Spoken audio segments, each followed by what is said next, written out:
سر سب سے پہلے تو یہ بات بتا دی جائے کہ دیکھیں اگر کسی کو سزا دینے کا حق نہیں ہے اور یہ بات ٹھیک ہے تو کسی کو ایسے فیصلے دینے کا حق بھی نہیں ہے کہ لوگ خود سزائیں دینے پہ تیار ہو جائیں. یہ آپ بھی جانتے ہیں, میں بھی جانتا ہوں, یہ ایوان بھی جانتا ہے کہ کچھ ایسی چیزیں ہیں جن پر ہم اپنے جذبات پر قابو نہیں رکھ پاتے اور یہ مسئلہ اس میں سر فہرست ہے. اگر جو اصل مسئلہ ہے ہم اس کی طرف دیکھیں اور اس پر بات کریں تو میں مجھ سے پہلے جو خطیب تھے ان سے بالخصوص اور بالعموم پورے ہاؤس سے یہ بات کہنا چاہوں گا کہ دراصل فتنہ کہاں ہے؟ فتنہ ہیومن رائٹس کے نام پر, انسانی حقوق کے نام پر مغرب سے پھیلایا جاتا ہے. یہ مرتد وہاں جاتے ہیں اور کہتے ہیں جی پاکستان پہ ہم پہ بہت ظلم ہو رہا ہے. ہزاروں ویڈیوز, سینکڑوں ویڈیوز آپ سب نے دیکھی. اور مغرب چونکہ اسلام کے بارے میں جانتا نہیں تو وہ یہ کہتا ہے کہ بھائی آپ لوگ ان کو مسلمان کیوں نہیں مانتے؟ مسلمان, میں نے اس سے پہلے کچھ دنوں پہلے ایک ہاؤس میں ایک ذکر کیا تھا, بعد میں پتہ چلا کہ ان جج صاحب نے اپنی تصحیح کر لی تھی. وہ ہائی کورٹ کے جج صاحب نے ایک فیصلے میں لکھ دیا the sect of Muslims, it's a minority. اب سب اصل بات کی طرف ہے. ہم آج یہ پیغام اس ہاؤس سے مغرب کے ان دانشوروں کو, ان انسانی حقوق کے علم برداروں کو, ان جھوٹے قصے خوانوں کو, ان انسانیت کے جھوٹے نعرے بلند کرنے والوں کو لاؤڈ اینڈ کلیئر یہ پارلیمنٹ آج یہ میسج دینا چاہتی ہے کہ بھائی ظلم ہم نہیں کر رہے, حملہ تو ہم پر ہو رہا ہے. ہم سے پوچھا گیا کہ بھئی آپ انہیں مسلمان کیوں تسلیم نہیں کرتے؟ ہم نے کہا بھائی بات سنو, یہودی حضرت موسیٰ کو مانتے ہیں, تورات کو مانتے ہیں, وہ یہودی ہیں ٹھیک ہے, لیکن اگر وہ ساتھ ساتھ حضرت عیسیٰ کو بھی ماننا شروع کر دیں تو کیا وہ یہودی رہیں گے؟ آنسر از نو.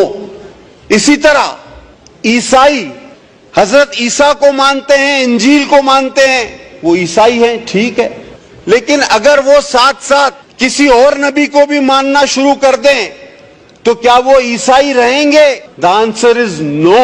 وہ بھائی اسی طرح اگر یہ منافق اپنے آپ کو مسلمان کہتے ہیں اور میرے آقا محمد صلی اللہ علیہ وسلم کی علاوہ کسی کو نبی مانتے ہیں تو یہ کبھی بھی مسلمان نہیں ہو سکتے, یہ کبھی بھی مسلمان نہیں ہو سکتے.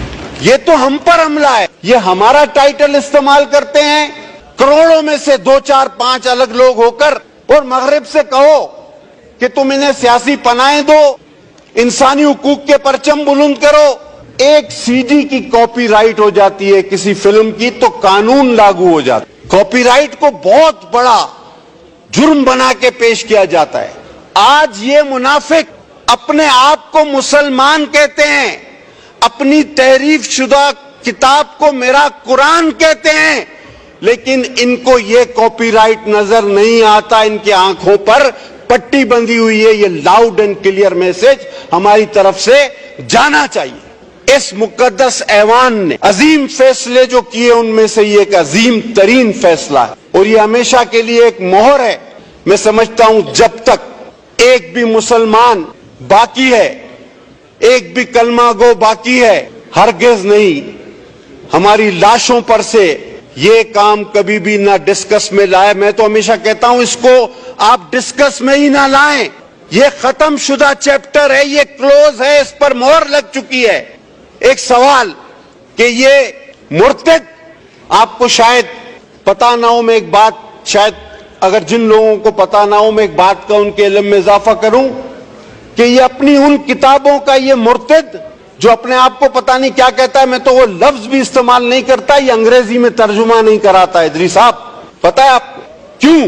بہت کم لوگوں کو پتا ہے کہ یہ اپنی جو اس کی مرزا مرتد کی لکھی ہوئی کتابیں ہیں اس کا انگریزی میں ترجمہ نہیں کراتے, کیونکہ نعوذ باللہ نعوذ باللہ نعوذ باللہ میں دوہرا نہیں سکتا جو اس مرتد نے ان کتابوں میں دیگر انبیاء اور شہدائے کربلا جن کے اب مزارات پہ میں آغا صاحب اور شگفتہ حاضری دینے گئے, وہ شہزادے جنت کے جن کے لیے حضور صلی اللہ علیہ وسلم اپنے سجدے طویل کر دیتے تھے، تو وہاں بھی کچھ لوگ کہنے لگے کہ پتہ نہیں آپ کس فرقے سے ہو، اس فرقے سے ہو.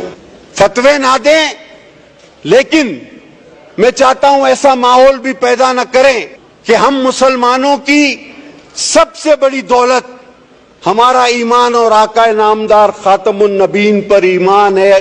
وہ خاتم النبیین ہے حضرت محمد مصطفیٰ صلی اللہ علیہ وسلم. آخری نبی تھے، ہیں اور رہیں گے جب تک بھی ایک مسلمان باقی ہے، اس کی سانس میں سانس باقی ہے. نہ اس مسئلے کو چھیڑا جائے، نہ اس موضوع کو چھیڑا جائے. اگر پھر خون خرابہ ہوا، لا منسٹر صاحب آپ نے بہت اچھی بات کی، لیکن ساتھ ساتھ ان ججوں کو بتائیں کہ یہ فتنہ تم پیدا کر رہے ہو، ایسے فیصلے دے کے ہم نہیں. یہ فتنے نہیں ہونے چاہیے. یہاں تک تو میں آپ کے ساتھ ہوں، لیکن فتنہ پیدا کرنے والے کو کتنی بڑی سزا ملے گی؟ ایک بار پھر ماشاءاللہ کھڑے ہو کر یہ بھی بتا دیجئے کہ جو اس 25 کروڑ عوام میں فتنہ پیدا کرتا ہے، جو پتہ نہیں کتنی لاکھوں میں تنخواہیں لے کر اس قوم کو اپنی قلم کے ذریعے اس آگ میں جھونکنا چاہتا ہے، ہمارے ایمانوں پر ضرب لگانا چاہتا ہے، ہمارے جذبات پر کھیلنا چاہتا ہے، اس کو کتنی بڑی سزا ہم دینے جا رہے ہیں، یہ بھی پتہ ہونا چاہیے. جی لہذا میں سر اسپیکر صاحب آپ سے درخواست کروں گا، میں 10 بجنا اپنے بھائیوں سے اپیل کروں گا، کوئی کمیٹی نہ بناؤ. میرا آقا آخری نبی ہے، میرا ایمان ہے، ہم سب کا ایمان ہے. اس مسئلے کو دوبارہ پیچیدہ اور ڈسکس کرنے کی کوئی ضرورت نہیں. ہاں ایک کمیٹی بناؤ کہ جو اس قسم کے فیصلے دیتے ہیں جس سے عوام میں بے چینی، انتشار اور فتنہ پھیلتا ہے، ان لوگوں کی کیا سزا ہونی چاہیے. اور آرٹیکل کو اگر ری رائٹ کیا گیا، اور آرٹیکل کو اگر ری رائٹ کیا گیا تو کیا وہ آرٹیکل 6 کے زمرے میں آتا ہے یا نہیں آتا، یہ بھی بتایا جائے. کیونکہ آئین میں تحریف تو پھر آرٹیکل 6 آپ کے پاس آلریڈی موجود ہے اور اس کی سزا موت ہے. تو میں اس ہاؤس سے، آپ کے توسط سے، اپنی تمام جماعتوں کے ساتھ مل کر ایک لاؤڈ اینڈ کلیئر میسج بھیجنا چاہتا ہوں. چاہے کتنا ہی لمبا کالا کوٹ آپ پہن لو، چاہے کتنے ہی لوگوں کو آپ نے پھانسی پر چڑھا دیا ہو، آپ ہمارے ایمان پر حملہ مت کرو، ہمارے ایمان پر خدا کے واسطے حملہ مت کرو. حضرت محمد مصطفیٰ صلی اللہ علیہ وسلم کی جو شان ہے وہ ہمیشہ رہے گی، تم کچھ نہیں کر سکتے.